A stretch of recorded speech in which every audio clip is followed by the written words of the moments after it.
First, you're going to find your leash.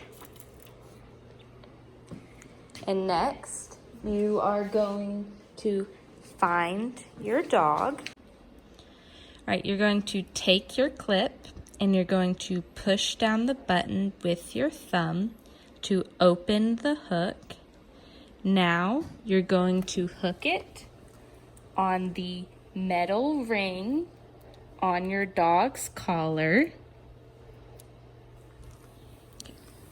Next, you're going to find an adult.